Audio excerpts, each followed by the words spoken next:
left me here after my heart stopped a year ago. I was getting out of the hospital about this time with a triple bypass.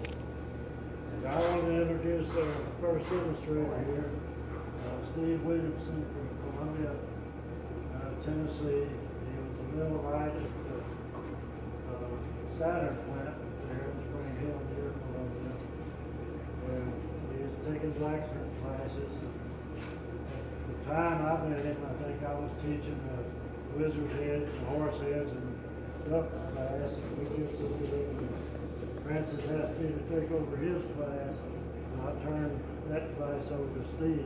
In a couple of years, he was doing better than I was did, making different kind of heads.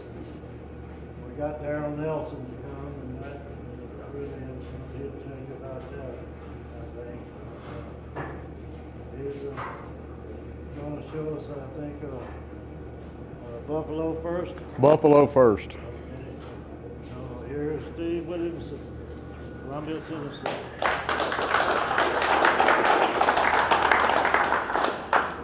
All of my blacksmithing career is from this fella right here.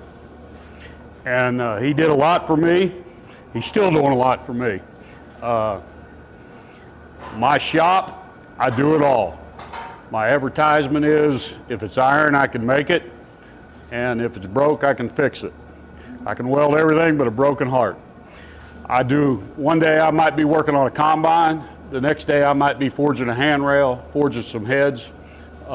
When Clay turned the class over to me at Campbell, I was making dragons. And he was instrumental in getting Darrell Nelson over there, and Darrell opened up a whole new world for me. There's one tool that I'll use a lot today, and if you take nothing else from this class, look at this tool. It's basically a dull chisel.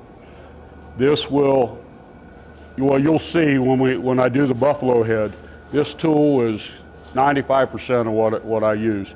And it comes in handy on a lot of things. You can hide a lot of mistakes with this tool right here. So what I thought I'd start with is a buffalo. And we're going to do it out of 1.5 inch stock. This is a result of Clay Spencer sitting in the audience at a demo and saying, why don't you try this? And so I put a tang on the end of it. I used to do it in the vise, and you're going to see here, there's going to be a lot of upsetting. Well, trying to hold this stock, of course it's longer, in the vise, it wants to keep scooting. When you put it in here, you've got the anvil to back it up. It makes it a little more difficult to carve the head working at this angle. So you've got to make a transition. I had to make a transition from the vise to the anvil. But the benefits outweigh the minuses. What I'll do when I start, we'll start with the 1.5 inch on the square. I'm going to go to the little giant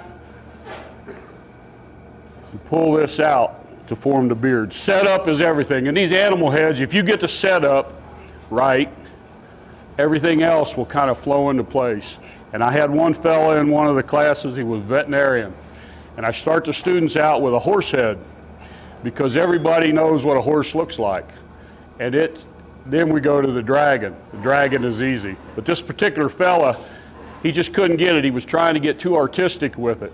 And if you think of this, all these heads, if you think of it as a process, step 1, step 2, step 3, it will probably come out pretty close to what you want.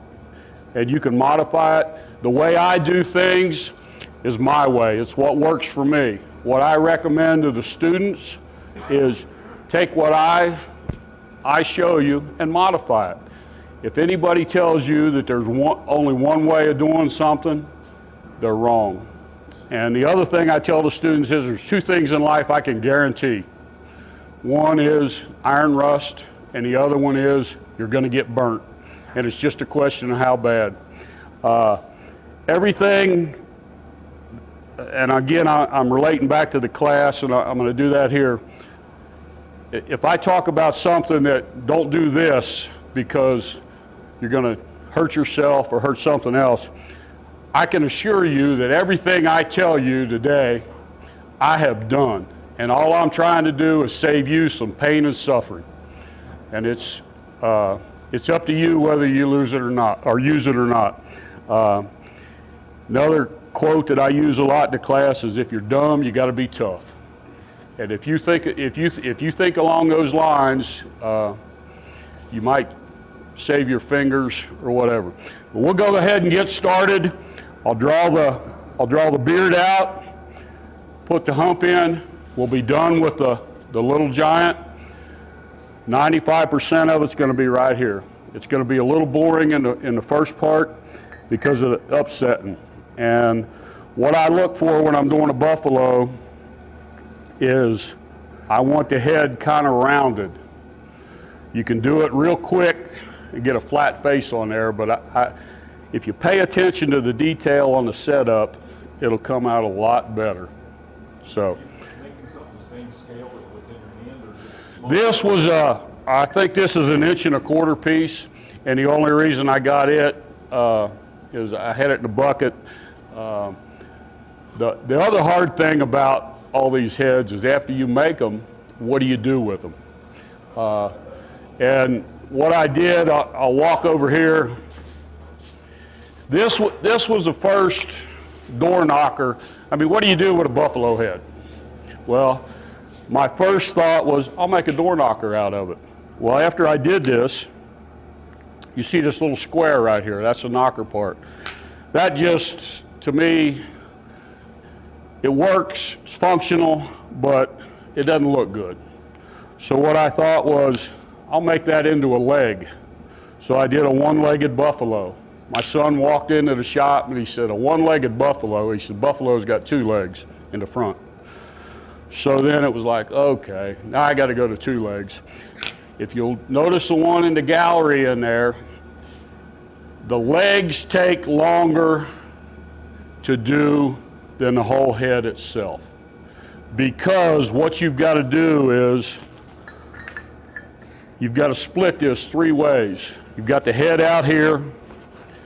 I split it this way, and then split it down here. This becomes a leg, that becomes a leg. This is folded down. This part up here is folded up and becomes the hinge part.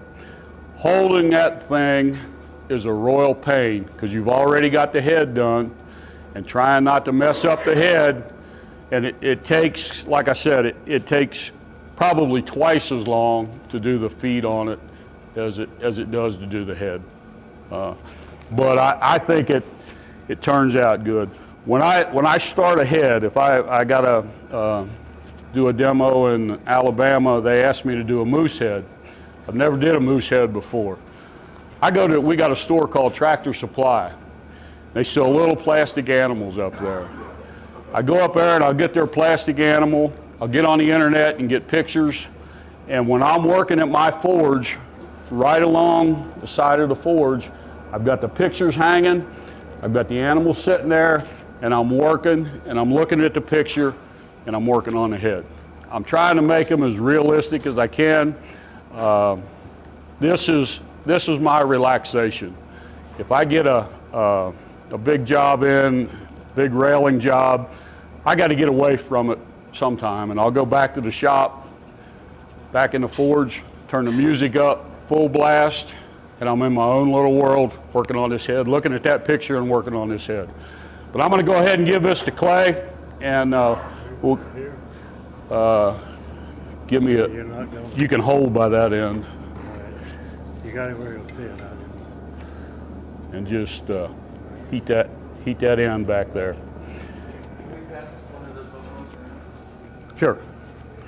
The other thing I do with a buffalo, and this was just, with my clients, I'll do Christmas presents for them. I do horsehead letter openers. I can turn them out in about 15 minutes, and I'll just send them that as a Christmas present, just so they remember me when they pick up that horsehead. But the point I'm getting to is I'm concentrating on the head. The letter opener part of it, I just beat it out under the Little Giant, put an edge on it, and ship it out of there. So I thought, well, I'll try a horsehead. This particular one, I forget this might have been 3/4, might have been 5/8, I don't know. But that's just the same little detail that I did there. The thing that, to me, I've seen some other buffaloes. The thing for me that makes this detail is the hair in it. And that's a highly technical process of putting the hair in there. And you'll see that I'm pulling your leg when I start doing it. But I'll lay awake in bed at night and try to think of different tools that I need. And it really, this is the hair tool that I use, and you'll see how I use it. But it's basically a flat chisel, real thin, and I hit it a couple times with a hammer and put some waves in it. And the only thing you got to worry about on the hair is you don't want to get a hair out of place crossways. So it's just straight. This is H13. My recommendation is with tool steel. I started out with spring steel. I start students out with spring steel because they can go buy a whole spring for $3. But H13, which is my favorite tool steel, is about $2 to $3 an inch. If you heat this up much above orange, if you get it to a yellow heat and hit it, you've got mashed potatoes going all over, and you just destroyed about $3 or $4 worth of tool steel. So I start them out on spring steel, but I like H13. It's an air hardening tool steel. S7 is a good one. I've got some of the chisels and punches that I use. Anything that is thin, I can guarantee you this chisel right here is H13. I've had people come in and say, well, what about D2 and all this? My recommendation is find a tool steel that works for you, stick with it, learn its properties. You can change if you want to, but you're going to end up with a lot of mixed match tools that you don't know what they are. The one thing I discovered about H13 is Rob Gunner had wrote an article about never get H13 near water. And I remember the article, but I don't remember all the details. One day I was working in the shop, and I was slitting a hole with H13 chisel, and I quenched it. It was a blood red. When I quenched it, the next time I hit the steel, the edge turned over. And it was like, what is this? And so I did some investigation, and I found that, and I talked to a fellow by the name of Dave Schmucker. You'll probably hear some names in here that I know, but you might or might not know. Dave used to be our newsletter editor, and if there's anything you want to know about steel, ask Dave. And if you got an hour and a half, at the end of that conversation, you'll know about the steel you're talking about. But anyway, this is just something to keep in your back pocket somewhere down the road. Once you forge this stuff, since it's air hardening tool steel, once you forge it, you hit it with a file and it just looks at you. But if you quench it at a dull blood red, 1300 degrees, it will soften and you can file it. You heat it back up to its critical temperature, a little bit above, and it'll be right back to where it's at. That comes in handy sometimes, especially like on this hair tool. You'll notice how thin it is. I wanted to sharpen it and file a little groove in it. So I heated it up to blood red, quenched it, and then I could file it, heated it back up, and I'm still using it. that's just something that it's one of the little things that you learn. It was actually a mistake, but it taught me something. You can learn from your mistakes. And the technical part of that is annealing H13 is around 12 to 1300 degrees. That's its annealing temperature. You know, if you're a tool maker, it gets real. They're real critical. It's life or death. If you get a tool steel book, they'll talk about life or death and all that. For what I do, I'm not worried about it. But what it is that's the annealing temperature for H13. So what if it was in an annealing oven? So basically what I did is I shortcut with quenching it in water at 1300 degrees. It annealed that steel. That's the technical part of it, but it was all an accident. And that's something that I know about H13 that had it been, I can't speak for anything else like S7 or anything like that. I've been asked that question. I don't know that, but I do know it works on H13. Forged in H13, never hit it in a red heat. It needs to be above the red heat. Guaranteed every time it will fail if you hit it below red heat. Okay, I'll just keep them right there. And give me E. Is that the one I want? This one right here.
I'll get a little more heat. What I'm looking for is I want symmetrical. I'm a little that way with it, but we'll work it out. This is going to be the hump right in here. You can see, you already ought to start seeing a buffalo head shape of it. They want it hot down further. Yeah, right in here.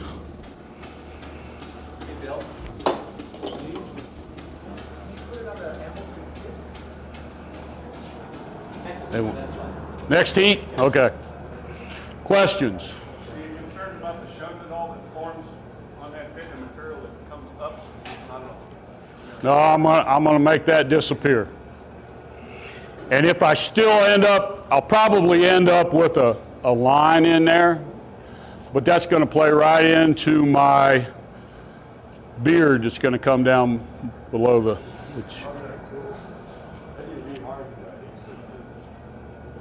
heat it up to its critical temperature, up to about orange, a little bit above orange, and just let it air dry. Just lay it down. Now what I have done with the H13 is lay it on my table with a fan blowing over it to keep the air circulating across it. You can, I've never done it. Tom Clark, some of you probably heard of Tom. Tom told me what, I think he used S7. I'm not sure, but he used to heat his S7 up and stick the end that was in his that he used on the hammer end in vermiculite. Theoretically, I've never done it, but with the H13 that I was telling you earlier, that if you quench it at a blood red, it will soften it. Like I said, I've never done it, but it sounds like, knowing what I know about it, you could quench the end in blood red and it might dull it. A lot of people have forging hammers and they have hammers to use under their tools. I don't differentiate between my hammer. This hammer, I use it for everything, and I'm not worried. I'll dress the ends occasionally. This hammer was probably an 1/8 to 3/16 of an inch longer when I first started with it, and I've dressed it down that much. It was 3 pounds. What it is now, I don't know. I bought a new one to carry with me, and with just that, I've got used to this one, and with just that little bit of metal in there, I need to work with it more to get used to it and keep them both the same. The handle, I've got it to fit my fingers. It makes it a little rough on the cross peen, but I don't generally use the cross peen enough that it bothers me.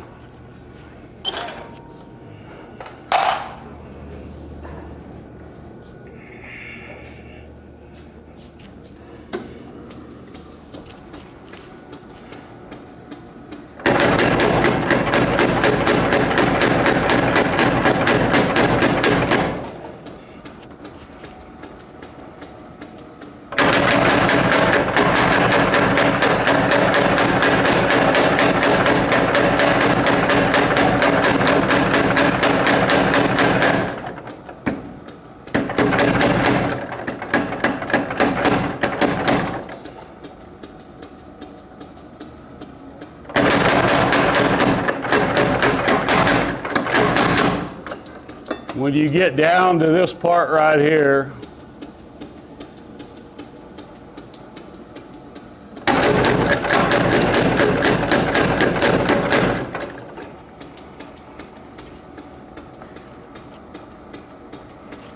if you can hold it from the side with a set of tongs, it makes it a little easier.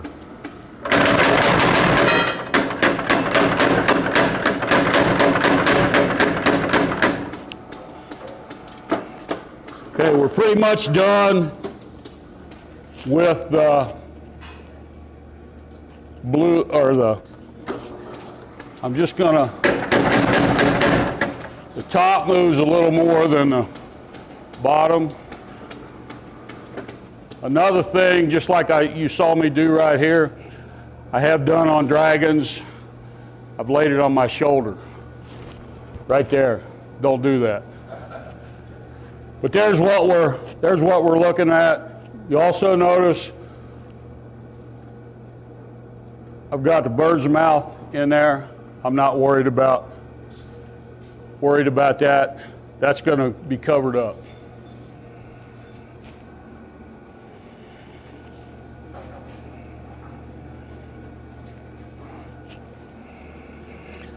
If you don't have a power hammer, some of you do, some of you don't. Another way to doing this is with a rounding hammer. You can do this right here on the horn of the anvil. Same way with this. You can use a cross peen. Work up here. Use a cross peen. There's ways around it. Questions?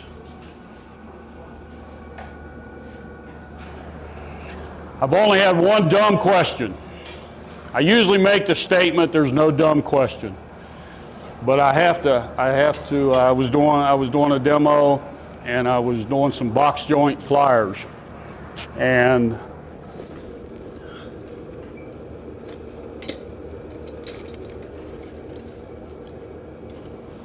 a fella asked me, rather than make these box joint pliers, why don't you go to Walmart and buy them?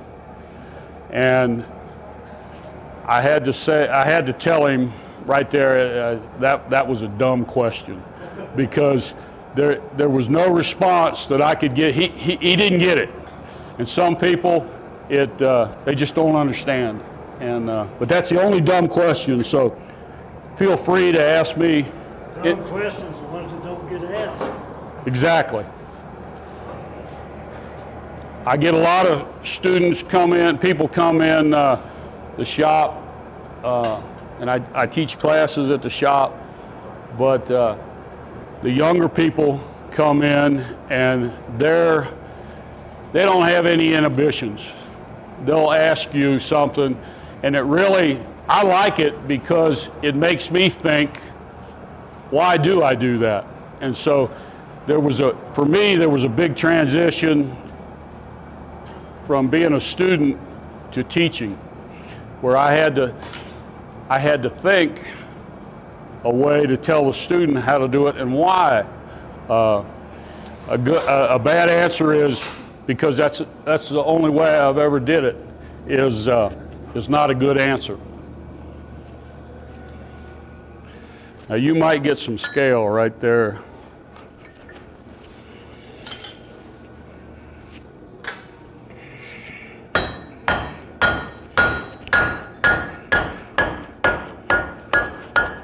There's no square corners in nature. Up here where the horns are going to be, I'm radiusing that.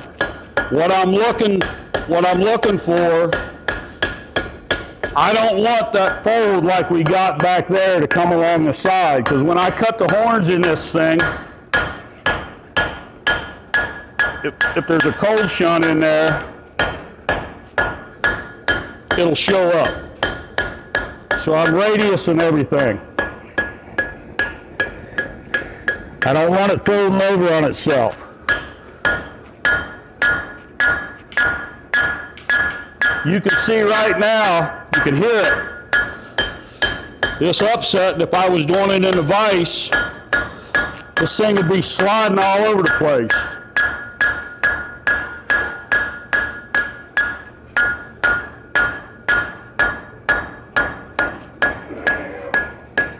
I get carried away with this part of it, but the time you spend on it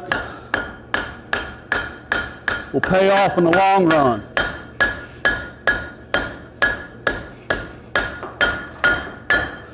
Inch and a half stock will work you to death, as you can see.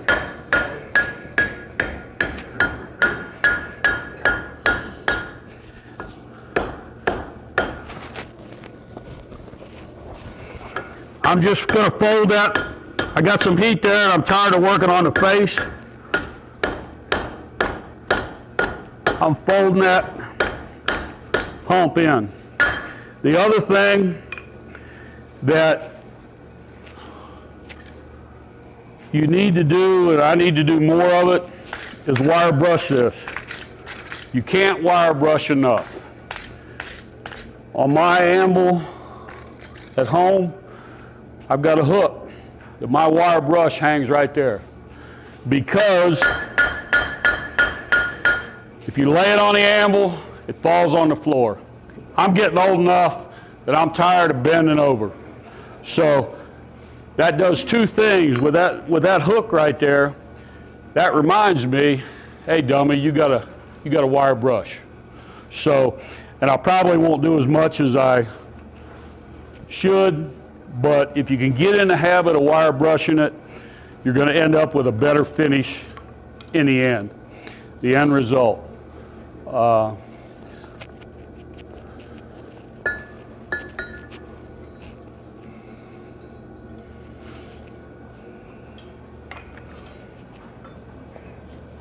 You can see I'm starting to radius that fold that we had on the beard. It's still in there, but it's going away. The fold up here on the hump, I'm bringing that in. You left the hardy chain just slightly big so it cuts down on the vibrations like you're hammering on it. You made that fit that hardy really? Actually, I had it fitting better, but you notice when it went down in there, it was the way I turned it. The way the the tang on this, the way, for those of you, I didn't. You're supposed to say you planned that. Exactly. But with the tang on the Hardy, the way I did that was I drew it down under the power hammer at home under my flat dies. I've got two power hammers. One's a Sayha with flat dies, another one's a Little Giant with drawing dies. I drew it down to where it fit my anvil, and when I got out here, this hole was a little different. So basically what I did is heated the tang up, took a sledgehammer and drove it down in there so it fits that anvil. The first time I saw Peter Ross do that, it was like he was making a fuller to do something, and it was probably 30 years ago, and he started hitting that and driving it down. I was a new guy. I was totally amazed. It just, but it's a good way to make tools. On these, I was over at Campbell assisting a fellow by the name of Ken Thomas a couple weeks ago, and I showed him how to do a buffalo head, and then when we end up, I cut the head off. Well, we end up with a little block of steel, and it was like, it's good. I laid awake that night thinking, what can I do with that block of steel? Because I don't like to throw anything away, as my wife can tell you. And so what I did is when I cut this off, we made a V block to go in the Hardy. And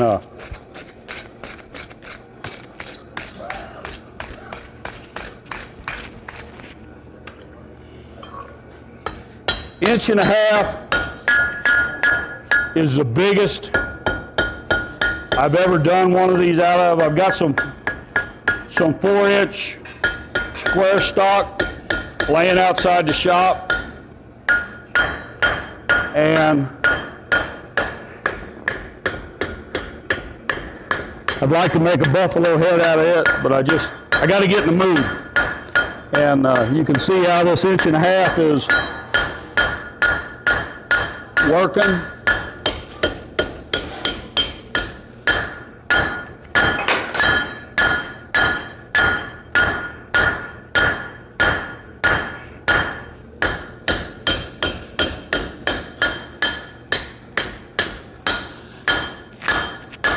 All this metal that I'm upsetting right now is going to become horns and ears.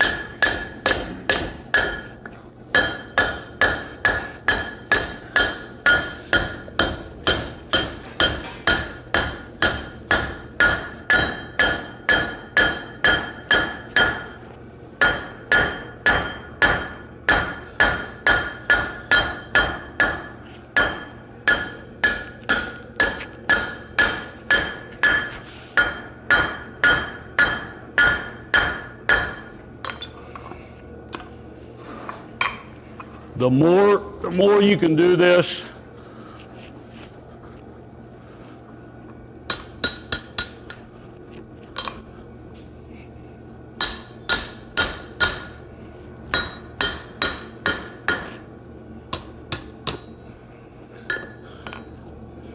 the better the end result will be.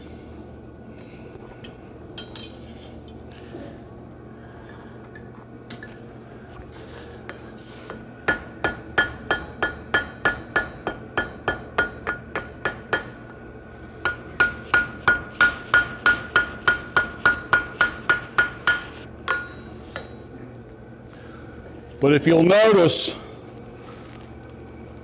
I've got kind of a flat right across here. I'm just working this all in. I want this face kind of rounded. Now up here, this side I like, this side I don't. So when I come out the next time, I'm gonna upset this back here a little more. Generally what happens, whatever I'm making, if it's got horns, I usually get one horn I like, and one that I don't. And in this kind of stuff, you can play with it till you break it off. And the trick is knowing when to stop. And a lot of times I'll do a head, go eat lunch or something and come back from it. And then it looks better when I come back. After I've looked at it for so long, I guess I get less critical when I walk in and look at it again. Ears the same way, especially on a bear. I'll get one ear that I like, one ear that I don't like. But you find that's usually on the left or the right side. Do you usually find that tendency to one's better on the left or the right, or it doesn't? yes, especially on a horse head. When I cut the ears on a horse, I use this small chisel right here, and when I'm working at the anvil or the vise, when I cut the ears in, I cut in like this and come up and around all in one motion, and I can get better on this side. So usually the ear on the right is better than the left, but it's the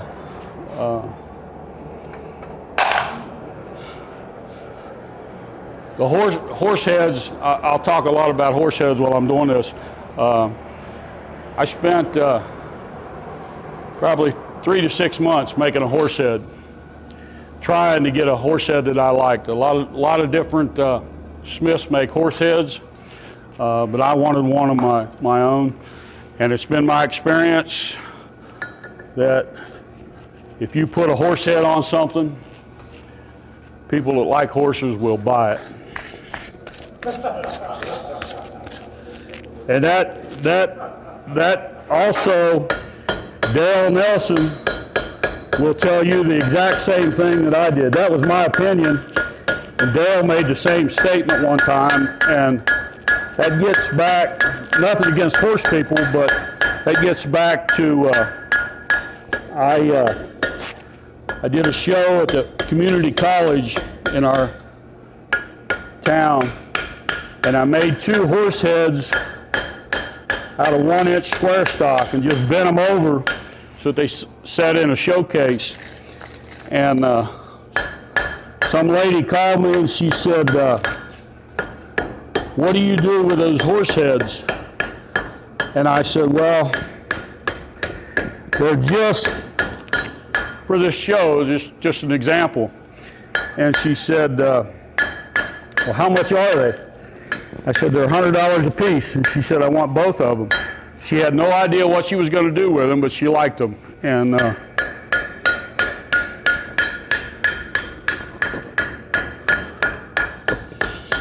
I want a nice oval face.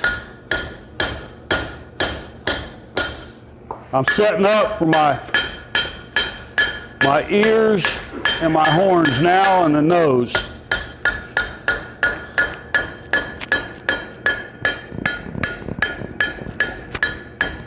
Just rounding everything up, seeing if I got enough metal. Now I got enough heat. I'm going to go ahead and start defining some characteristics on this buffalo.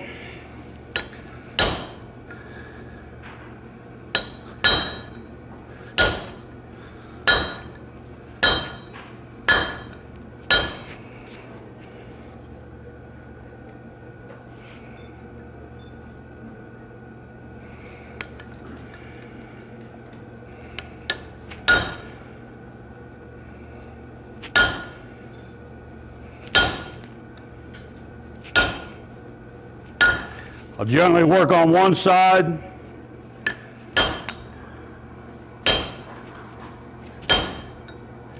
And switch to the other.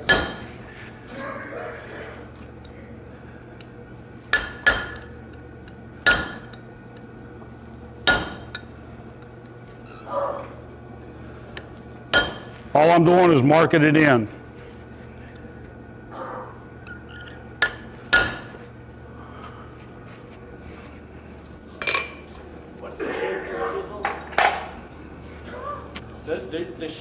chisel?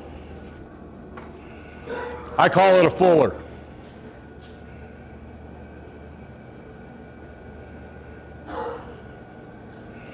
I've got, Made out of spring steel? That's made out of spring. this is made out of H13. It doesn't have to be out of H13, but I like H13. I got a good supply of it. I just make them out of H13. The other thing is a lot of my tools, you'll notice, are square. I like square things, but it fits in your hand good. I'll break the corners and it doesn't move around. If it's round, it has a tendency to turn in your hand. With the square, it doesn't. Steve, would you hold those on the anvil horn so that the camera fits? Rest them on the anvil horn.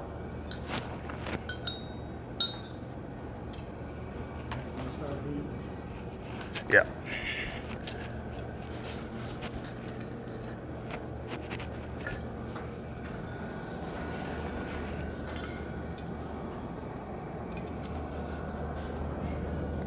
When I'm marking it in, I like it at a dull red. I can see it a little better.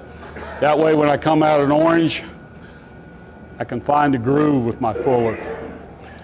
These two here, they're opposites. This is what I call a saddle fuller, and it's just an opposite. It works good for rounding up those square corners.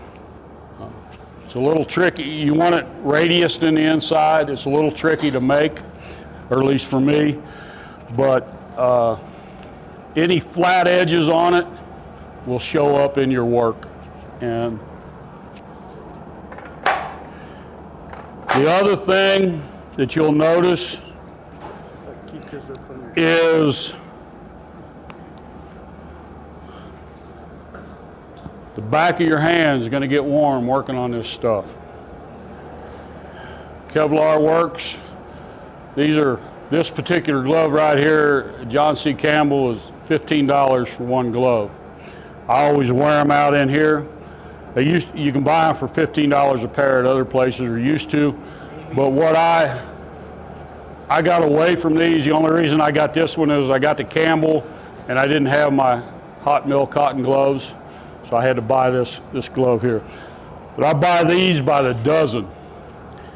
There's a place called Gallatin Glove. They sell leather gloves, they sell all kinds of gloves. These are like $1, $2 a pair, and you can burn them up. I burn them up, throw them away. I don't feel as bad throwing away $1 or $2 as I do throwing away 15. With these, I take duct tape and tape these things up because it just killed me to throw $15 away. But these will protect your hand a little bit with your Those are cotton hot mill gloves. hot mill.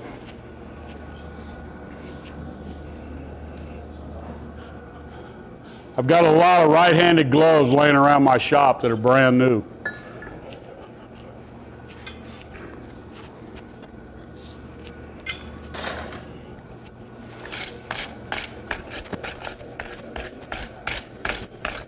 Now see, right now you can't see it, but it's hard to see that groove that I put in there where I can feel it.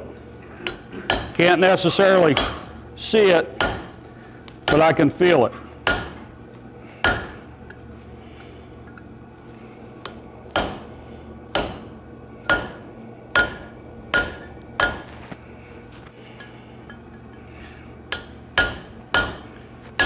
Once you take this beard down, that's something that'll burn off. So I want to shape I'm doing two things here. I'm pulling the beard down, but I'm also making the termination of the nose. And I want the nose kind of thin. So what I'm doing is fullering that in. See what I said about that wire brush?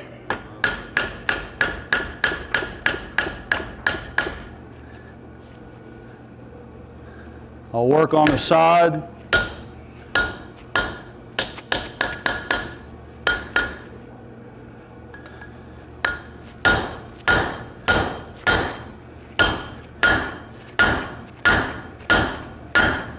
This is going to put the pressure on Clay. He's got to keep from burning my beard off.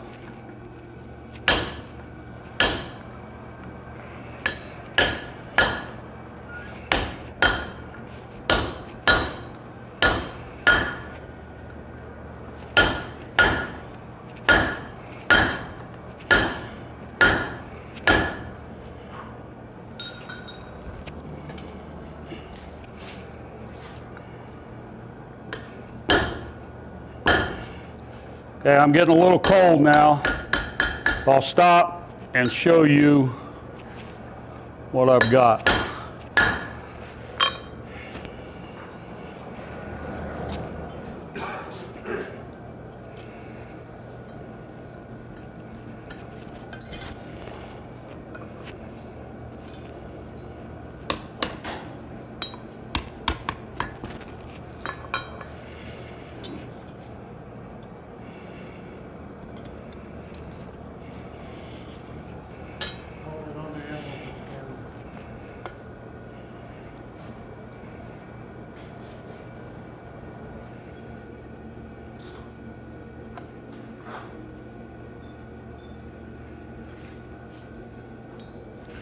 You'll notice beard's pulled down. That little fold that we had in there, the bird's mouth, it's still right in there, but it's going to become hair. I'm pretty much done with the beard. I'll pull it around there. And the next step will be fuller it out a little bit, and it'll be done. We'll put the hair in it, and that's done.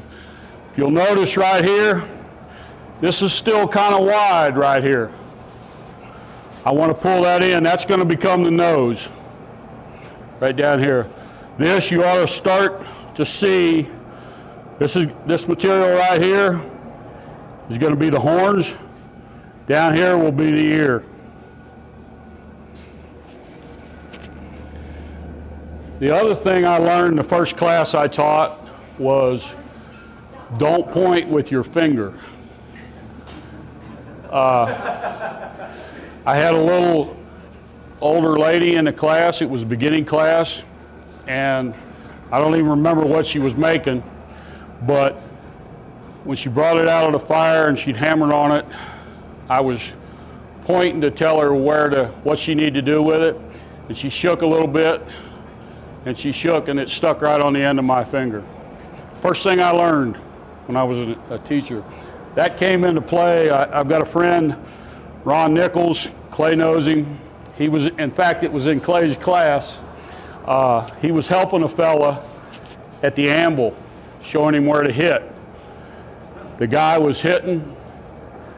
He hit Ron's finger between the end of the finger and the fingernail. You can imagine it was just like a grape. Ron had been in my class probably 10 years ago. And I make that statement in every class. And so I heard about it, and I called Ron and I said, apparently you didn't pay much attention in my class. And he knew exactly what I was talking about. If you ever instruct any, find something to point with. I use this 2-foot ruler. Some of you might know what this is. This is a Raybone Chesterman ruler. It's a circumference ruler, and it also has line of cords on it.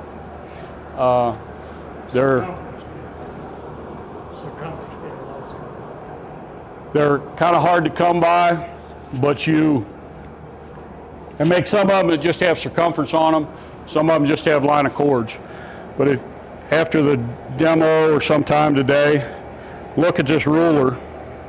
A lot of people don't know exactly what it is, but the line of cords, you've got 2 dots on here. You measure for an angle. You take your divider on the scale, and I'm looking for the dots while I'm saying that right here. Whatever angle you want, you get on the scale, you come over here and line it up with the 2 dots on the ruler. That becomes your angle. It's handy, comes in Comes in handy a lot. I don't generally carry that with me. I've got 4 or 5 of them. I don't want to lose them, but the last time I was at work with Clay, we needed it, and I knew he'd have one, so I left mine at home so I wouldn't lose them. Okay, I'm going to work on this beard a little bit more.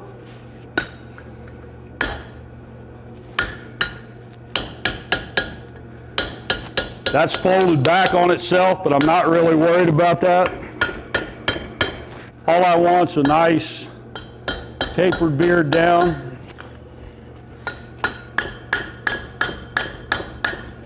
What I'm more concerned about is up here where the nose is going to be.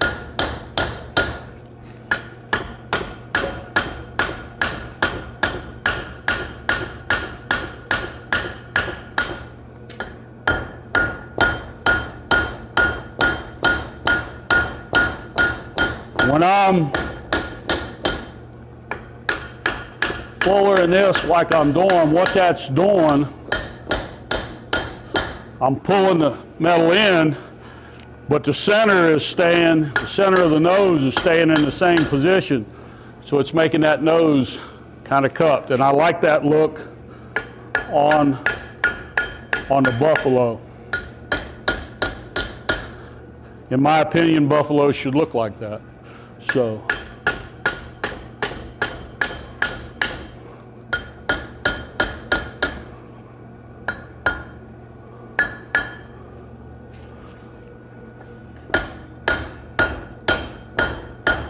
you got to be thinking ahead as you're doing this to what's going to be where and what your next step is going to be. Now I've got my termination where the horns are going to be, so what I'm going to do, if you've ever looked at a buffalo, they've got a scalp lock that runs across their head. I'm not going to put that in real deep.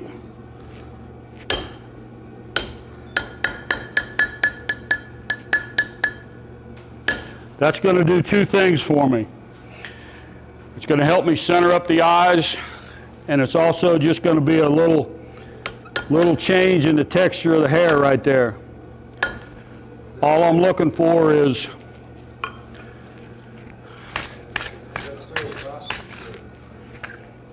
Is that straight across? straight across.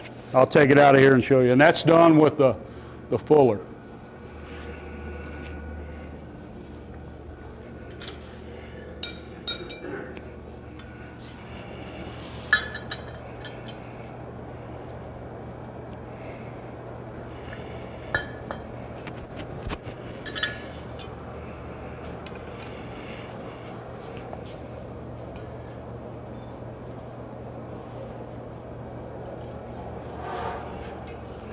See that line across there? You'll also notice down here, this is what I was talking about. See how the nose is kind of concave? I guess that's the word I'm looking for. But you can see a part of that bird's mouth down in there. On the nose, I don't really want to see that. That fuller is going to help me hide that.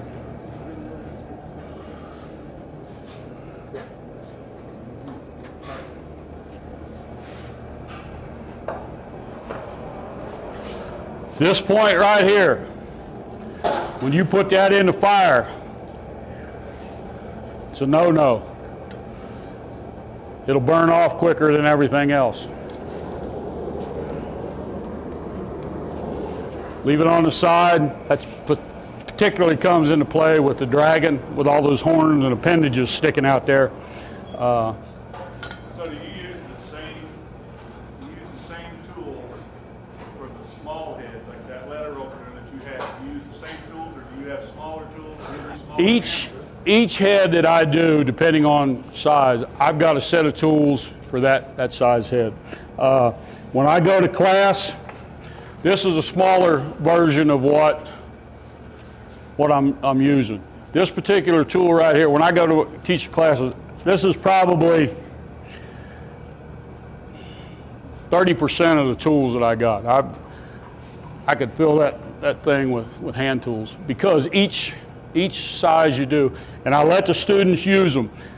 And in probably 10 or 15 years, this is the only tool that I've ever lost in a class. I've got packages in the mail. People send me an eye punch back that they inadvertently picked up and put in their tool. But this particular one, in the class in October last year, I generally, you'll notice this one's a little shorter. I like it a little bit longer, and I had a favorite of these, and that's the one that I lost. So I made another one. The end looks the same, but I don't like this one as well as I like the one I lost. And out of all the tools I got, I've got favorites. This is about the length. This is the opposite of this one. This is about the length I like. How is it opposite?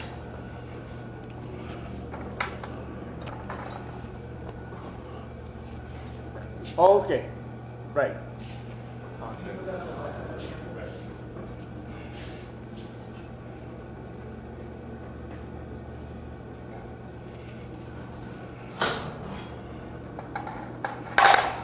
Again, those are, Daryl is the one that introduced me to them. He calls them something else. I forget what he calls them, but for me, it's a saddle fuller. And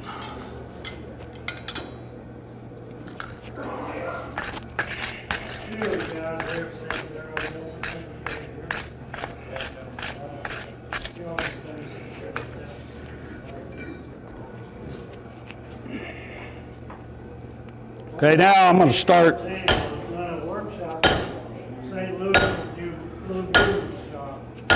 We had an assembly line. I wasn't watching close enough, and they quit 30 H13 tools in water. Oh God, I thought we don't have any more steel. So I had them to heat them back up, normalize them, and then I tried everything I could do, abusing those tools. They all work good, no problems. So I think that's a whole life skill that you can't put H13 in water. Not, at least from that experience. I don't remember what that article that Rob wrote, and I don't remember what. Well, I've heard it all, every used it. Put it in water.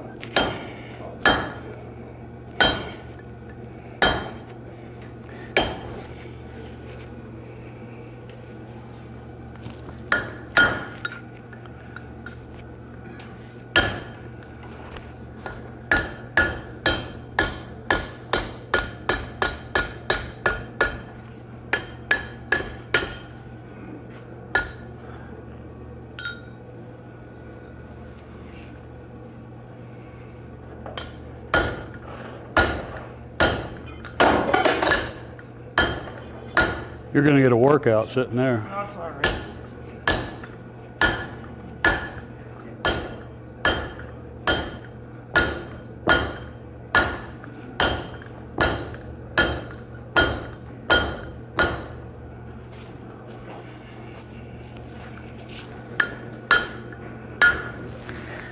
I didn't want to have to turn my back to you, but you're going to have to suffer.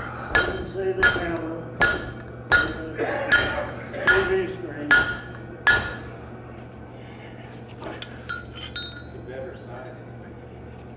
Thank you.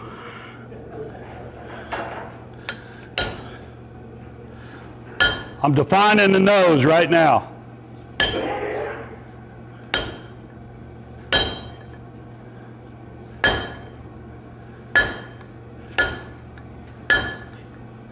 This is a little deeper than the scalp lock, because I want this to show. This won't get, the nose won't get any hair.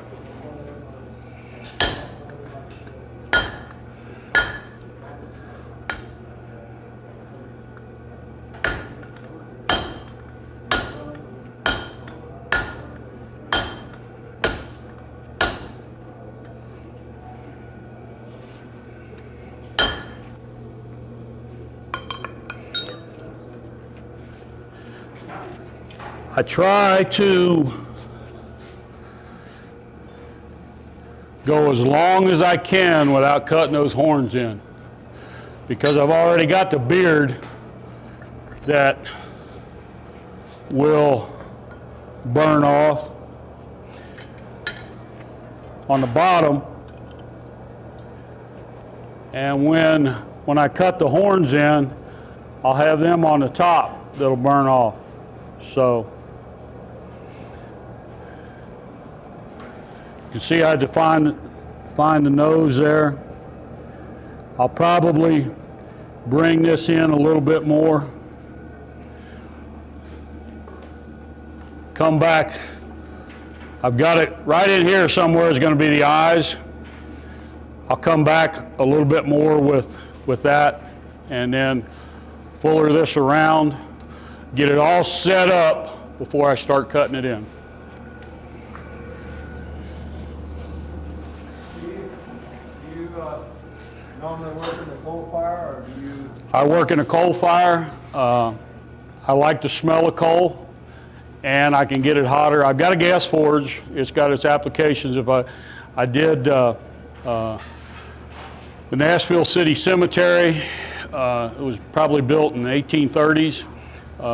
Back a few years ago, somebody came in there when steel prices were high, and they came in with a chop saw, a cutting torch, and a bumper on a truck.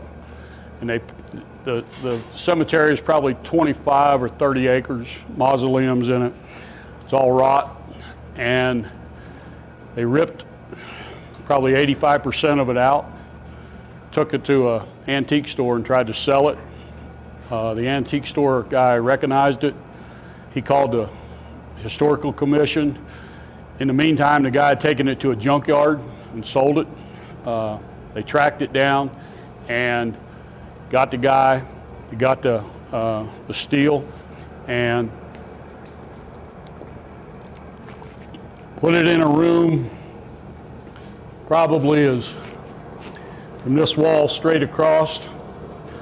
It was stacked in there, mixed and matched, and this gets back to the way this all came about. It was a 5-year project, and the whole thing that got me the job was being nice to somebody. A fella came into my shop, and I took 2 or 3 hours. He wanted to learn blacksmithing. I took 2 or 3 hours and showed him different things, dropped what I was doing and showed him. Well, 3 years down the road, his wife is working for a contractor that had redid Fort Nashboro in Nashville, which is a log fort right on the river, Cumberland River. And the Historical Commission had put it out for bid to redo all this. They had 8 people come to the bid meeting. Once they saw the scope of work, they all no-bid it. That entitled the Historical Commission to single source it. This contractor, he knew this contractor because he did the fort. He said, you know an iron worker? And this guy's secretary, her husband was the guy that came into my shop. They contacted me, and I bid the first part of it.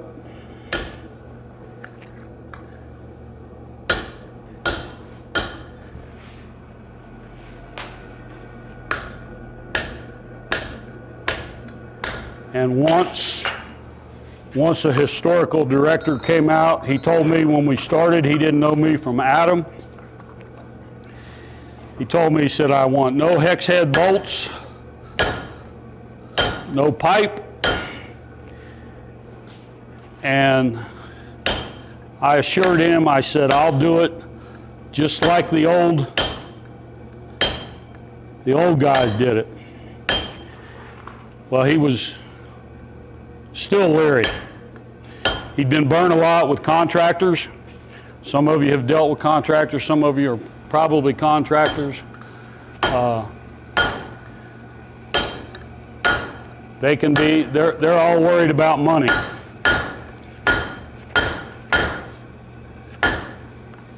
and how to get the job done quickest and cheapest. Anyway, the first plot that we worked on, we had to find the flagstones where everything was set in lead and flagstones, and we had went through, my son he liked to work puzzles, so basically we took a week,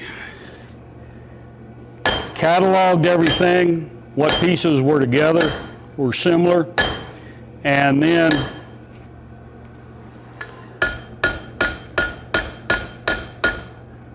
went with pictures of where everything had to go and put those together. And I started seeing what we had, what I had to build. And the first plot was a piece that it had some forged square corner supports on it. We started putting it in. The historical director came out there and he picked up one of the pieces that I had made. It went from a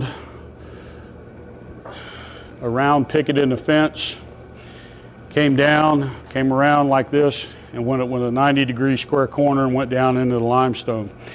He picked that piece up with that 90-degree square corner on there, and he said, did you weld these two pieces together? I said, no, I told you I'd do it just like they did it. And he said,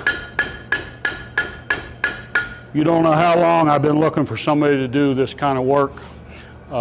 He left. I never saw him again unless I had a problem. I'd send him the bill, and he'd send me a check. And The old work, wrought iron? what? Was the old work? The old work was wrought iron. Some of it we did in mild steel. Some of it we did anything we could use. We had pieces that we didn't know where they went. Some pieces we used the wrought iron to make the new pieces.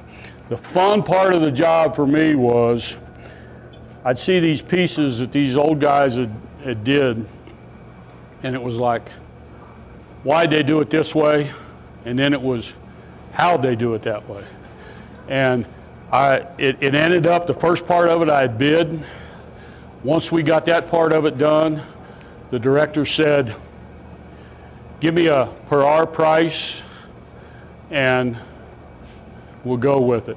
And so me and my son, we worked up there 5 years. And now, granted it wasn't straight 40 hours every week, but it was, if I wanted to make some money, didn't have anything else to do in the shop, I'd go up there and work for a month or 2 months, and we got it done in 5 years. And the start of the project, what it was the state was the city was turning the park over to the Historical Commission, and they had got a grant from the federal government. The grant was for $3 million, and I worked basically until the money ran out. And I did things up there. The one lock over there it's plain. That was just a prototype for a guy I did for a log cabin. They had a mausoleum up there that had a marble door on it. It was an arched marble door, 8 foot tall, and it was cracked, had a lot of intricate carvings in it. They needed a lock for it, and I fabbed up one of those locks, and we used that lock on the door. I showed that to the historical director, and he looked at it and he said, I need 2 of these. And I said, what do you need 2 of them for? You only got one door. And he said, I want one to go on my desk. So he's got one laying on his desk, and I did a lot more design on it than that, but it's on his desk, which made me feel good that he not only wanted it for the cemetery, he wanted it to show off on his desk. The other thing, people had went in there sometime. There were basically tombs down in under the ground. There was an entrance room and you went down the steps, and in one particular case, they had broke in through a 3-inch slab of sandstone on the roof. The whole entranceway was about 8 by 8, went down into steps, and I had to do a door. The door had been brick shut. I had to do a door for the inside of this mausoleum, and I had to go in, and I could see what was left of the door from the inside, but the outside was all brick. I had to go in through this hole, and I put this ladder down through the hole, and Fred was standing on the top, and as I went down in this hole, my eyes adjusted, and I'm looking at the door. Well, I looked down the steps, and when I looked down the steps, down at the base of the steps, it looked like a truck toolbox laying down there, and I said to Fred, I said, what's this toolbox doing down here? And about that time, my eyes adjusted, and I could see a rib cage. And what had happened is these people had broke in through the roof of this mausoleum, went down there, and there was 13 bodies down there on shelves. They dumped them out on the ground, and some of them, in the old days, they, if they were going to ship somebody, they would either line the coffin with lead on the outside, make a lead box, or they used tin. This particular case, they'd used tin, and that box I saw was the lining of the outside lining of the coffin. And when we got the door done, I was in there working. It was dark, but I had a flashlight, and I was just touching up the paint on the inside of the door. And they were bringing in archaeologists. They were going to take 13 of this bone, 13 of that bone, and put them back in coffins. And I was in there in my own little world in this mausoleum, and the archaeologist walked up and banged the door and said, hey, and I literally almost put another hole in the roof of the, but it was in a kind of a bad section of town. There were a lot of strip bars. Started the years yet? Just started them. That's what that little indentation I did before was.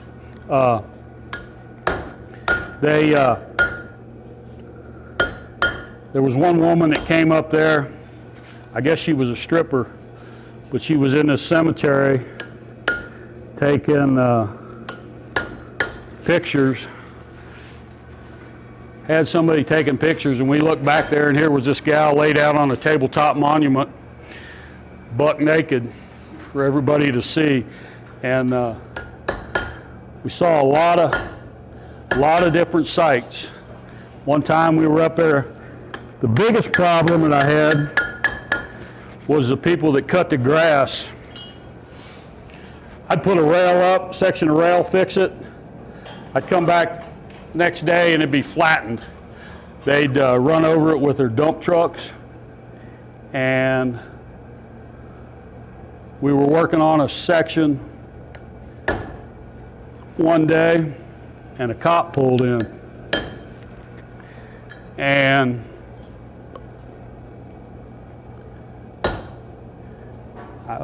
knowing the history that somebody had stole all that stuff, I knew the history. I figured I was all ready for this little black cop to say, "What are you guys doing?" And he said, he walked up to me, and I'm all ready for this. I'm going to tell him Fred's name. And he said, "You see those 2 male prostitutes that come through here?" And I was so flabbergasted, I was speechless. And I said, "No, I ain't seen him. What do you want me to do if I see him?" He said, "Well, call me."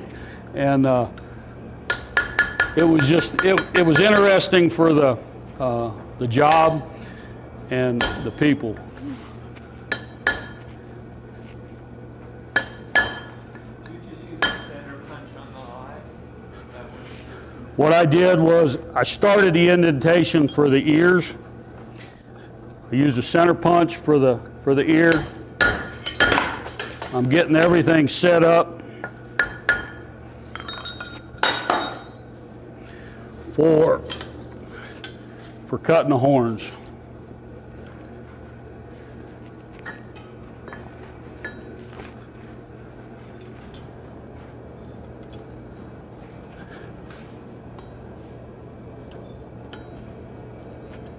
I'll probably fill the hump in now.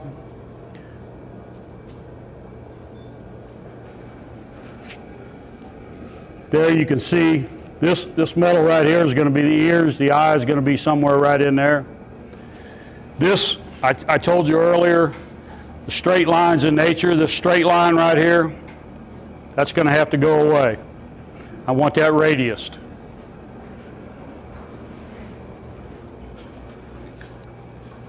Which line has to go away? See this edge right here? If you look from this side, see how that's straight that comes out here and there's a sharp edge right there? That's got to go away. Rounded. I'm going to round it. Will that help? That will help, thank you.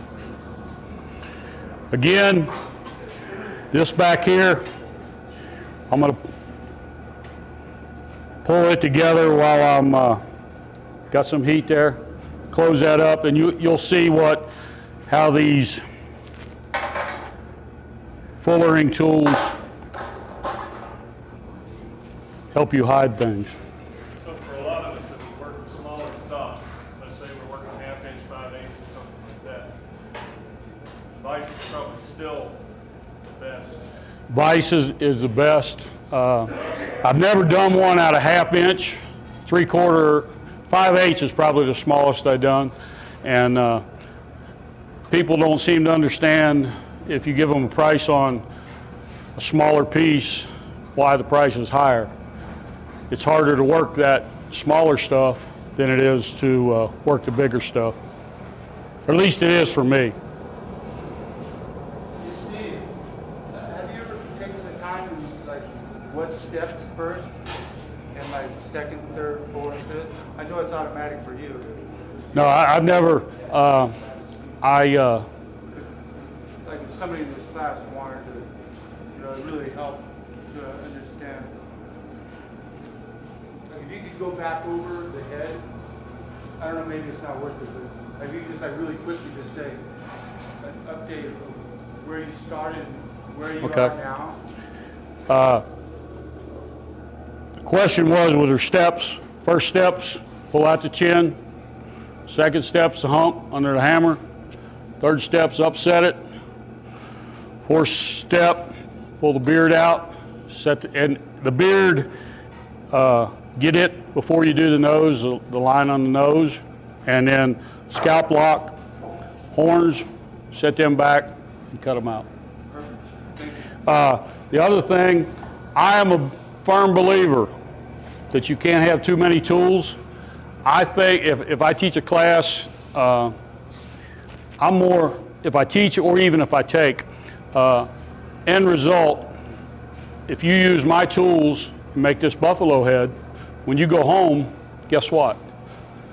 You can't make it. But if you make the tools and get some similarity and write everything down, you can go home and produce one for yourself. So I'm a big advocate of tool making. A lot of people, I mean, for me, the best thing is to try to come up with a tool to do something. I had one fellow in the class, Clay's railroad spike wizard. He didn't want to do a wizard, he wanted to make a mountain man. And so mountain men wore beaver hats with a beaver tail for the bill. We had to make a tool to form underneath that beaver tail hat. And that was a highlight of the class for me was, okay, let's try this. And what I'll do, especially on eye punches, is I carry a block of lead. And if you look at this block of lead, you'll see different designs in there. And what I'll do is I'll come up with an idea of what I think the eye needs to be and try it in the lead, and I can see it. You can use clay, but I get in a hurry with clay because I want to see right away. If you stick a hot tool in a piece of clay, guess what? It melts. So that's why I carry the lead. I've been asked if I'm worried about lead poisoning, and the answer is no.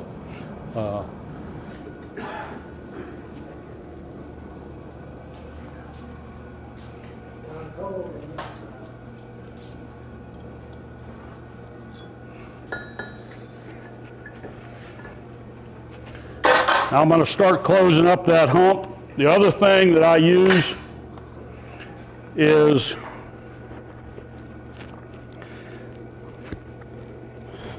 I should have had this already on, but it's just a gauntlet I made up because in the summer I like to work in t-shirts.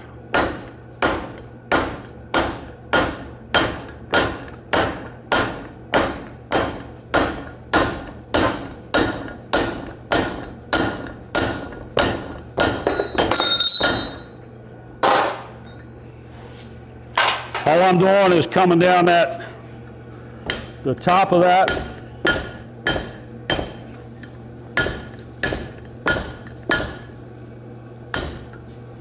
And pushing it into the center.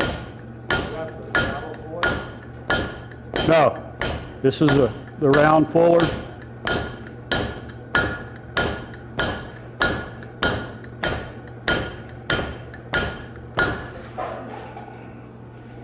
Again, I'm looking to be, I want it centered.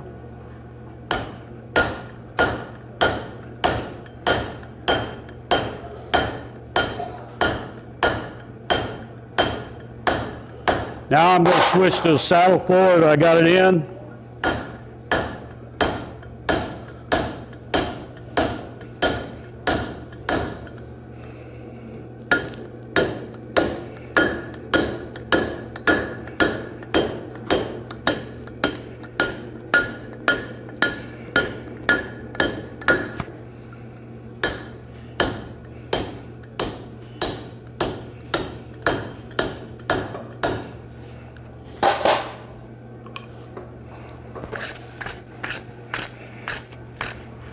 Got a little heat left. That square edge that I talked about, going back with a saddle fuller.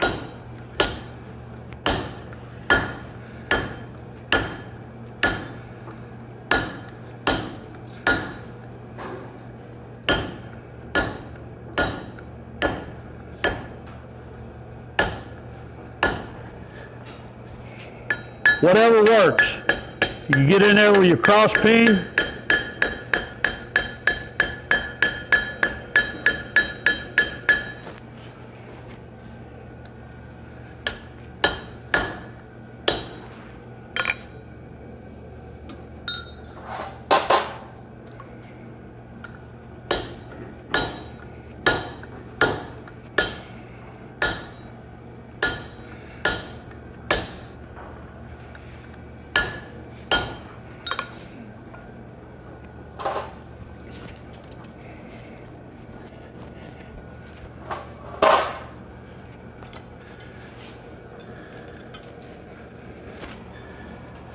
You can see how, if you saw it before, you can see how I closed that hump up. Still need some work back there. I'm not really. I just closed that up. So that saddle fullering was helpful. Saddle fuller, what I did was started out with a regular fuller. Started from down here and just worked up like this. Same way down there when I got to the edge, I was just working out here. Then I came in with a saddle fuller and just radiused it right around like that. It's not structural, so I'm not worried about that seam down in there. Once I cut the horns, this metal right here, I'll get rid of it. Questions?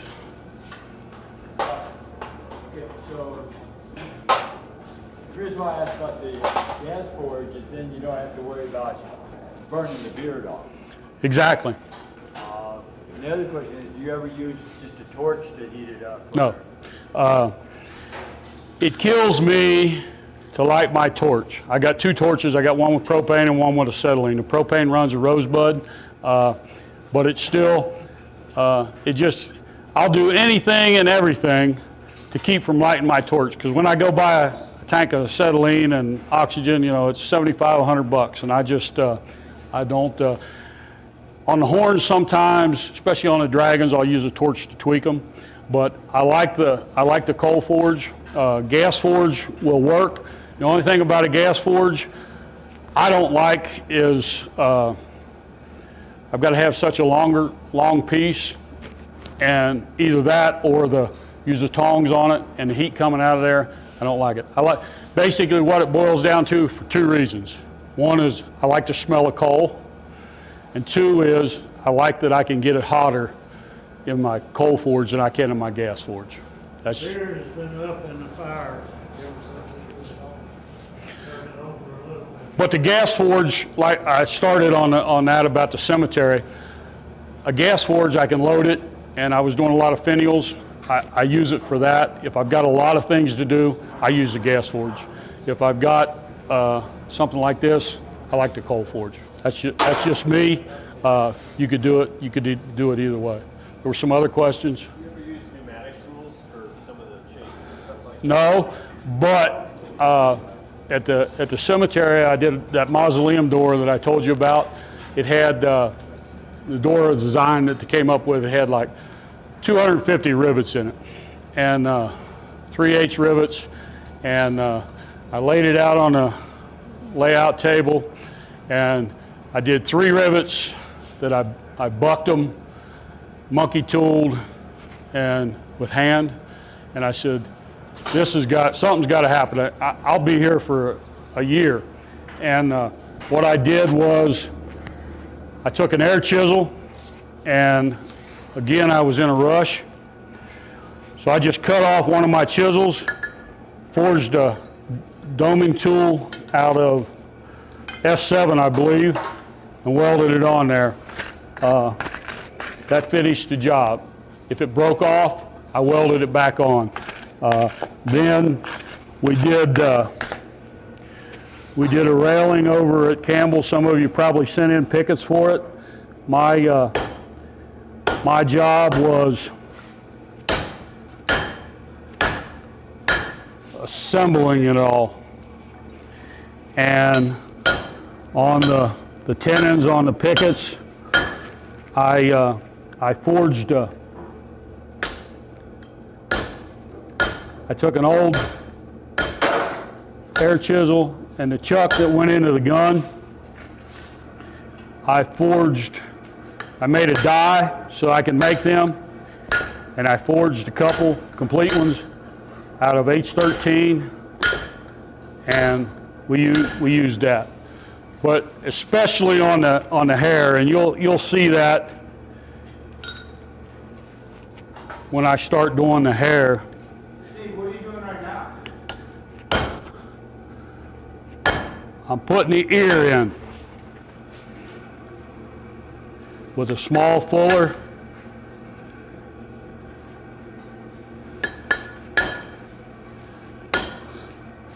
Buffalo's ears aren't real big, but they're right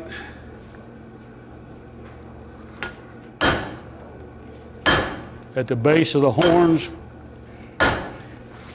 And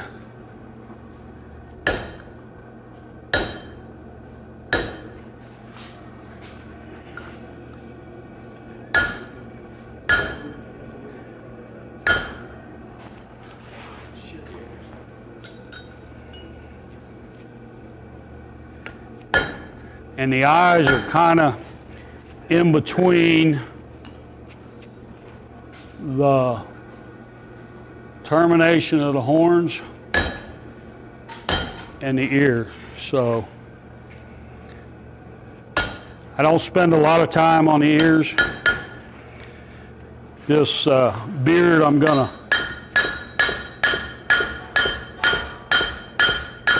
I like for it to be centered, the point.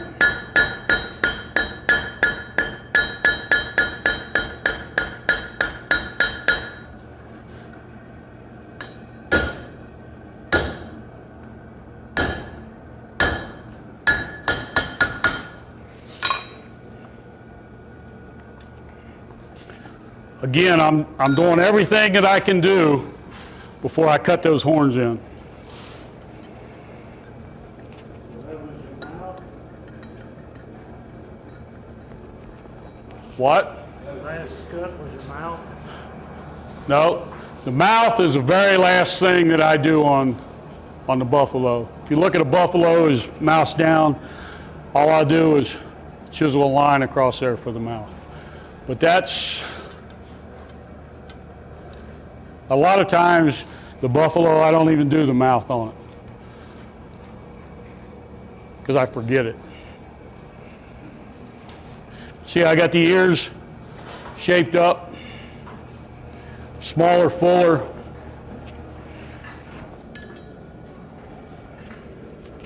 This one, I defined where the ear was going to be with the smaller, fuller. Then I also used a center punch to punch a hole in there. And then I came in with a fuller, and I'll drive it back a little more.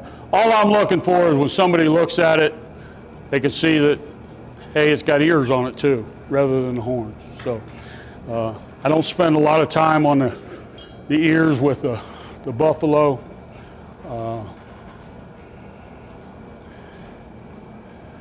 We're getting almost to the point to cut the horns in. Can you hold it on the vise here for me for a moment?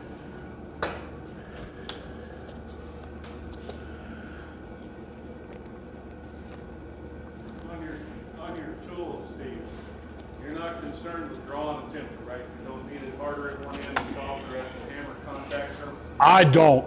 It's probably a good idea. If I was worried about the hammer, you know, you anneal the end of it.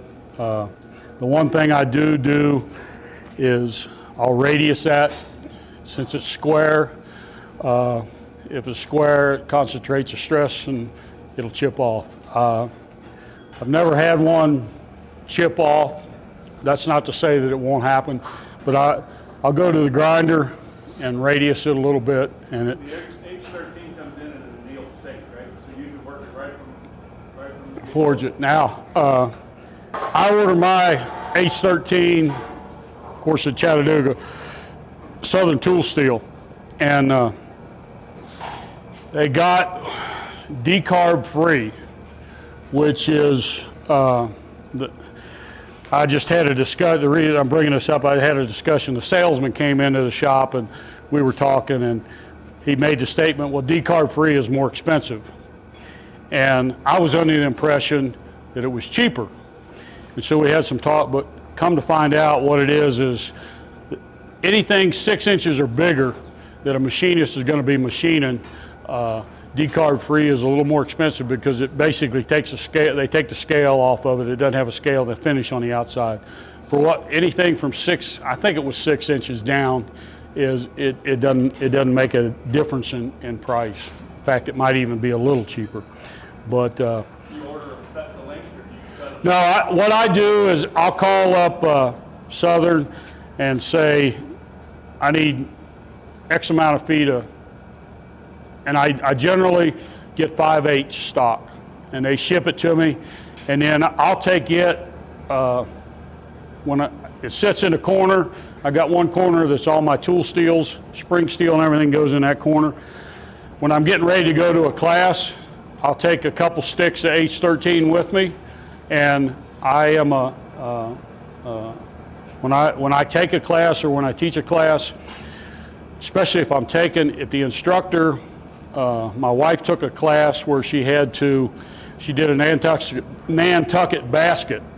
Well, the instructor rented the forms for the Nantucket baskets tour, and we had more in rent of the forms than we did in the whole class. And so with me, I take it and I tell the students, if you want to buy it, this is what I sell it for. I sell it for basically what it costs me. And if you don't want to buy it, that's fine. You can. And usually I'll cut it in 6-inch pieces.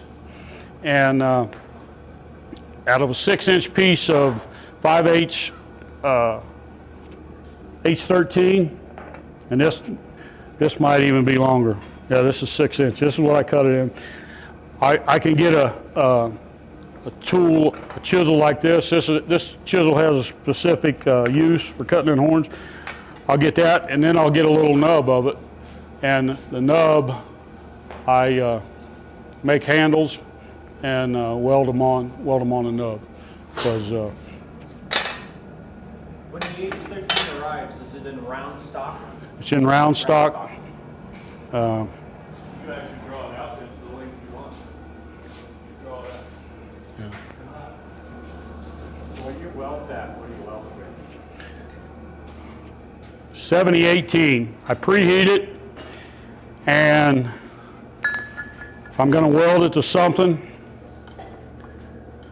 I don't weld it all the way around.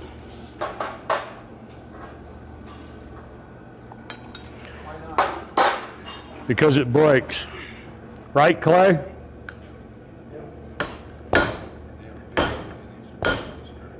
Preheat for H13 is 1,000 degrees.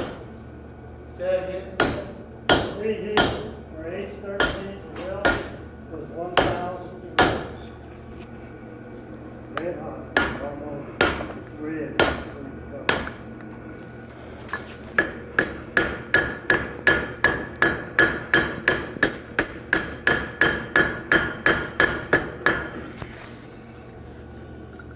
Blacksmith work week, I started with my friend Bert Smith. We had a couple of dozen blacksmiths come and work the food.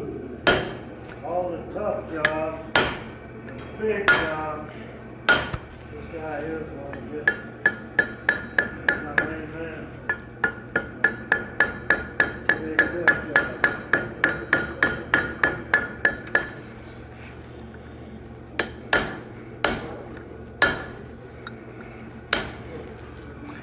I never told Clay this, but the first time I went to work week was, I don't know when it was, and we were putting new post vices in the shop. We had the vices we were putting new post in, and they had two lengths of, I think it was 6-inch square tubing, 3/8 wall or whatever, laying out in the parking lot. And at that time, there wasn't many people that could weld. And so they were trying to decide how they were going to cut it and weld up the plates on it and everything. And so, well, hell, I had a torch in the truck, and I can do that. So I got the job of jackhammering the concrete out, cutting these 6 inches piece, me and a fellow by the name of Vance Baker, and dragging these post vices around, putting them in mixing the concrete. And second day, I got back in the room that night, and it was like, what in the hell have I done? I asked to do this, and it really, there's a bunch of us that come together, and if you would sit with us while we eat, I've had people ask, you guys like each other? It's a big, we pick at each other, tease each other, and we have a lot of fun doing it. And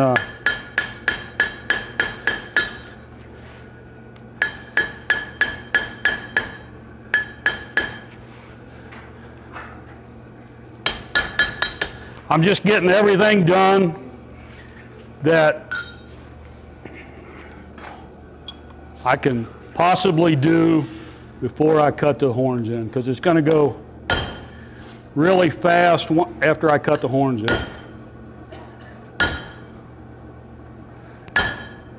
I'm putting some flat spots on where the nostrils are going to be.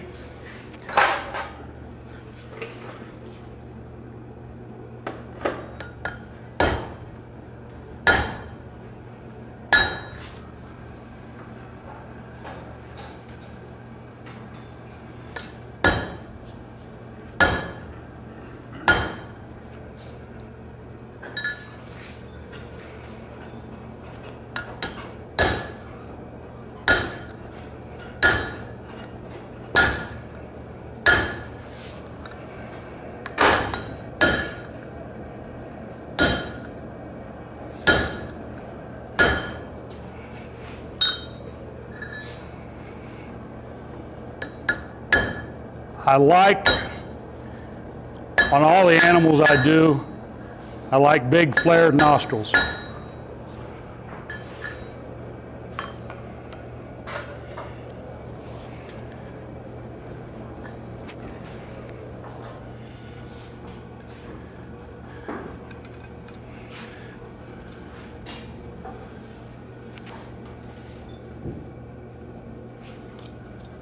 See, I just closed that up a little bit there for the horns.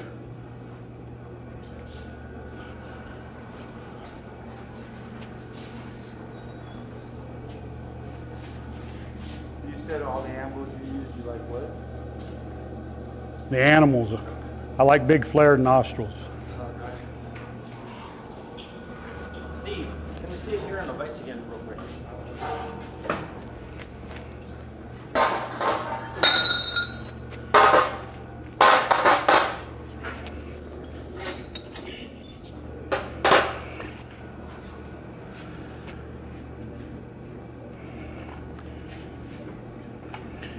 I've tried 2 different ways to cut these horns in. One with a curved chisel, one with a straight chisel. For me, it's easier to do it with this chisel. This, for some reason, and it might be that the reason I tried this chisel was that helps me get a little radius on that horn. But for some reason, it's harder for me to guide this particular chisel. Probably could be that I just haven't done it enough, because I always revert back to this one. And I'm going to cut this one in with this one, and I might do a little bit with that. Once I cut these horns in, they're going to have some sharp edges on them. I'm going to try and knock them off a little bit, but I've got to the point where I don't worry about them. As long as you got a horn coming out there, it looks good. This is the part that's very tricky on the anvil versus the vise.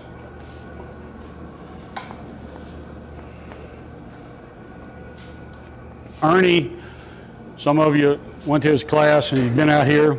I was down at Ernie's place, and right next door to him, guy had a buffalo herd, and one of the bulls died, and Ernie got the horns off of it, and so Ernie gave me the horns, and they hang right next to the forge on the wall.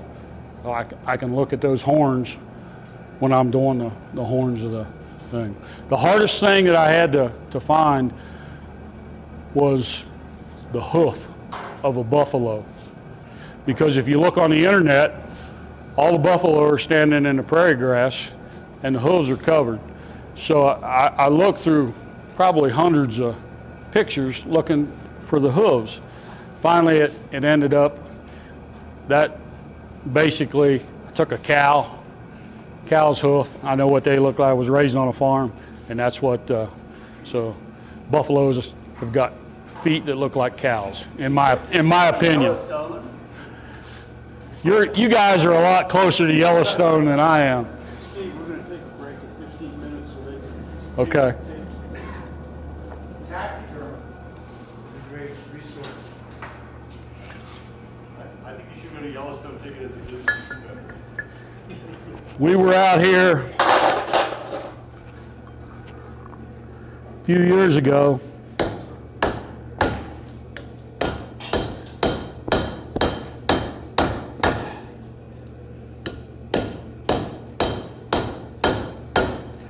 On a motorcycle trip.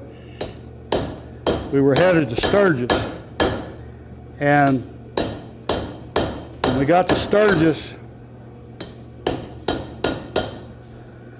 we rode up to Custer, which they've got a large buffalo herd up there, and we were going through the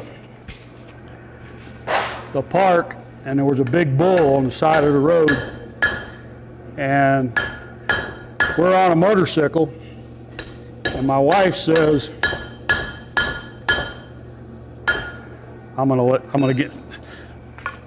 don't work these too cold. Err on the side of caution. I'm going to let Clay heat this back up, because if you work them too cold rather than cutting, they upset. So I want it to slice. So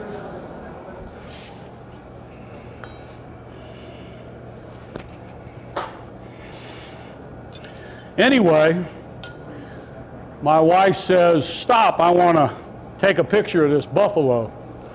So I told her, I said, don't get too close to that thing, because if I got to trade between you and my bike, guess who wins?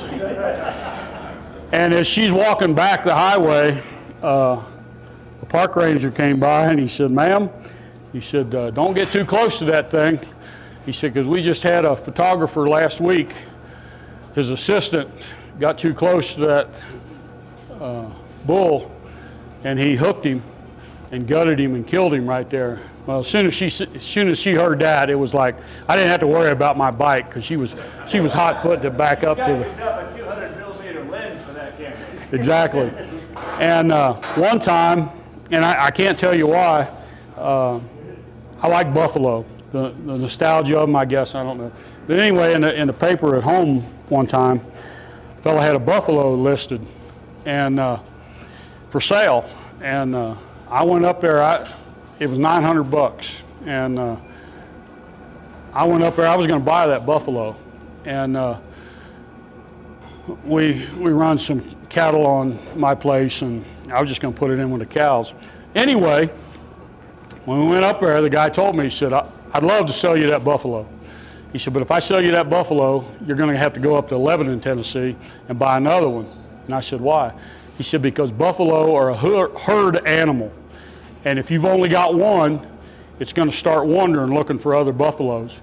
So much to my wife's pleasure, I didn't buy that buffalo. But he sold it to a restaurant over in Gatlinburg, Tennessee, that they cut the head off, mounted the head, and sold the rest for burgers. So.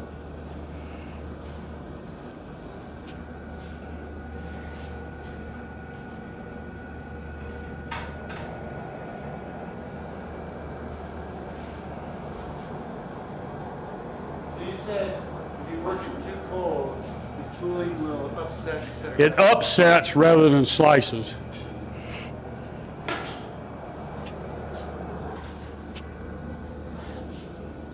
Good? Good.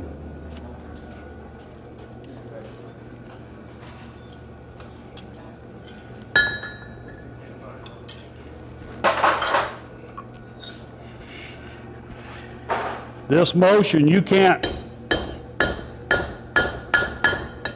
I'm coming up from the back, up and around.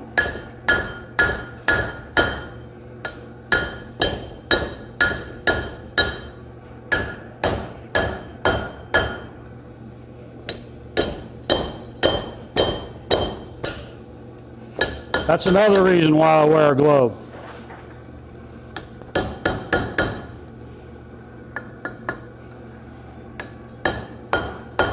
I was doing a demo one time at the school, and a lady asked me, do you ever get burnt? And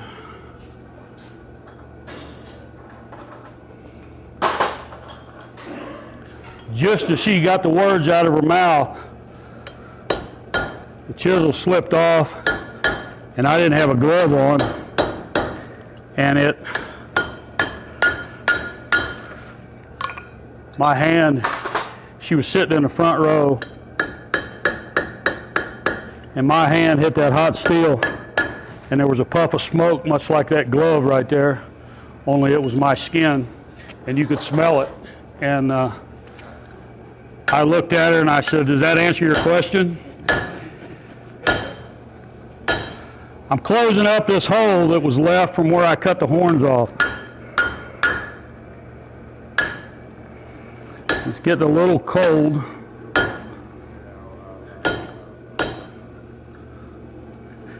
And I'm also trying to hide my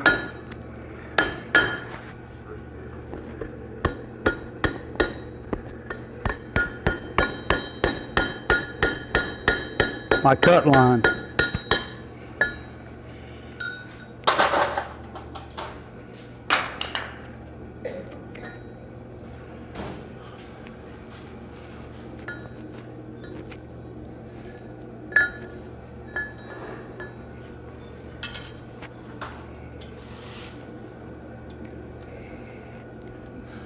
Now these horns are kind of flat, or fat up here at the ends.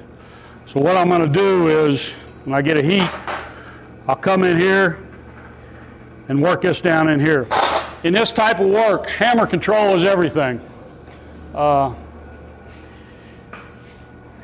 You spend all you've seen how long this takes to do this, and in one blow you can tear one of them horns off. So. Hammer control, like I said, I can't stress enough that when working with that hammer is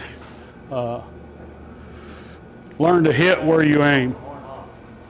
All that work to get to that point and break the horn off. Yep. The horns again? Yes. That's why blacksmiths have scrap piles. So Steve, when you work the hardy hole, you set it, and then you have the maps to work from. So in your experiences, what's the shortest you've ever done? Because that's a great tool. I mean, Actually, to be honest with you, this is only the 4th time that I've used a hardy hole, and I was hedging my bet on this one. I forget what I cut it, but you could work it down. I could cut this off and get another head out of it, and we'll measure it when it comes out. But as long as you got above the hardy hole, as long as you got 4 inches, you ought to be able to get a head out of that. and have you ever done any animal heads out of bronze, silicon bronze? No, the only thing I've done out of the only bronze or brass that I forged some mice out of naval bronze, and that's really I did early on I did a handrail for a guy out of bronze. It was brass, and the brass cap rail. And at that time, I think it was $11 a foot. So that tells you how long ago it's been. But that job, I didn't know. Yeah. You got about 4 minutes. Okay. I didn't know a lot about bronze or brass, either one at the time, and what I discovered with it was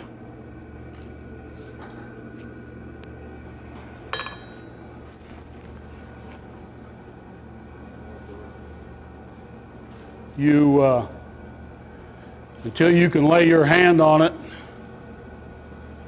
you better not turn loose of it, because it'll go south on you. Same way with, like when I'd weld up the joints, until I could lay my hand on it, I wouldn't get on it with a grinder, because it would belly out. It only took me 2 times of looking down the rail and seeing this belly in it to figure out what it was. I'm not the smartest guy in the world. We got to pause to change this. Okay. But the only other medium I've used for a head was wrought iron, and you could do that. You could do. In fact, I got a piece of this is naval bronze right here, and what this was left over from the lock that I did for the thing. But this forges, for me, like I said, I've never worked with it much, but this forges good. But in that brass handrail, I got sick 2 times in my enclosed shop from heating that stuff, and when I did the lock, I called Clay and I said, which forge is better, naval bronze or brass? And he said, I don't know. So I ordered both and I tried them. And